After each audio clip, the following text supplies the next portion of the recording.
இப்போ என்ன நம்ம பார்க்க போகிறோம்னா HTML ஸ்டைல் எதுக்காக யூஸ் பண்ணோன்னு பார்த்தீங்கன்னா, நம்ம HTML கோடை நம்ம விருப்பத்துக்கு ஏற்ற மாதிரி டிசைன் பண்ணிக்கிறதுக்காக யூஸ் பண்ணுறதுக்கு பேர் தான் HTML ஸ்டைல். அதை பற்றி ஒரு எக்ஸாம்பிள் நம்ம பார்ப்போம் வாங்க.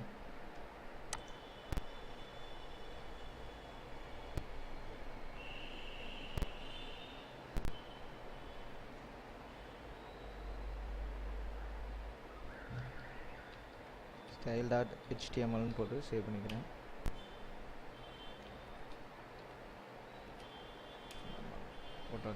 டைட்டில் நான் ஸ்டைல்னு கொடுக்குறேன்.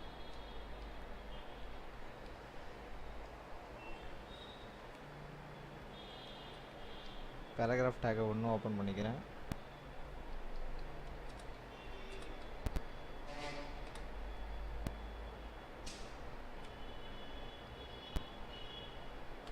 This is my style.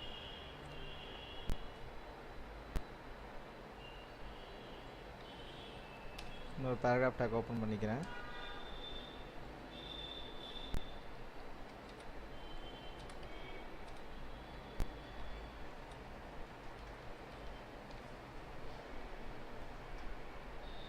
இது எப்படி இப்போ ரன் ஆகுது நான் காட்டுறேன் உங்களுக்கு.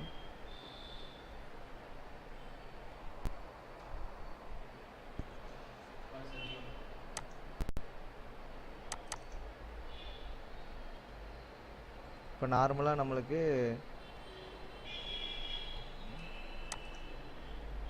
நார்மலானது இது. இப்போ நெக்ஸ்ட் இது எப்படி நம்ம ஸ்டைல் பண்ணணும்னு பார்ப்போம். இப்போ எனக்கு இந்த இடத்துல ரெட் கலர் வேணும், இந்த இடத்துல ரெட் கலர் வேணும் நம்ம ப்ரௌசரில் கேட்குறோம். அதுக்கு இந்த ஆட்ரிபியூட் தான் யூஸ் பண்ணணும், ஸ்டைலுங்கிற ஆட்ரிபியூட்டில் கலர் அதுவாக காட்டும், ரெட் அப்படின்னு கொடுக்கணும். கலர்னால் டெக்ஸ்ட்டோட கலரை மீன் பண்ணும் இது. இப்போ நான் இங்கே ரன் பண்ணி காட்டுறேன் பாருங்க. கலர் ரெட்டாக மாறிடுச்சா?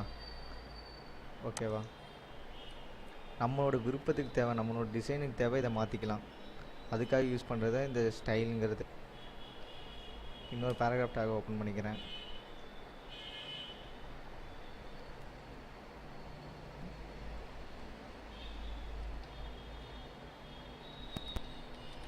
சைஸ் இஸ் பிக்னு கொடுக்குறேன். இப்போ இதுக்கு நம்ம ஸ்டைல் எழுதணும். ஸோ ஸ்டைல்னு ஒரு ஆட்ரிபியூட் போட்டு எனக்கு ஃபாண்ட் சைஸ் பெருசாக வேணும் அப்படின்னு நினச்சிங்கன்னா ஃபாண்ட் சைஸ் அப்படிங்கிருக்கும். சைஸ் கிளிக் பண்ணி எனக்கு இப்போ எவ்வளோ ஃபாண்ட் சைஸ் வேணும், ஒரு சும்மா 50 px கொடுக்குறேன். ரன் பண்ணிவிட்டு இங்கே பார்த்தீங்கன்னா 50 px இதோட ஃபாண்ட் சைஸ் 50 pxல இருக்கா. இது மாதிரி நம்மளோட விருப்பத்துக்கு தேவை, நம்ம டிசைனுக்கு தேவை, நம்ம HTML கோடை மாற்றிக்கிறதுக்கு பேர் தான் ஸ்டைல், HTML ஸ்டைல். அதை யூஸ் பண்ணி நம்ம விருப்பத்துக்கு தேவை எல்லாமே பண்ணிக்கலாம். Okay, thank you.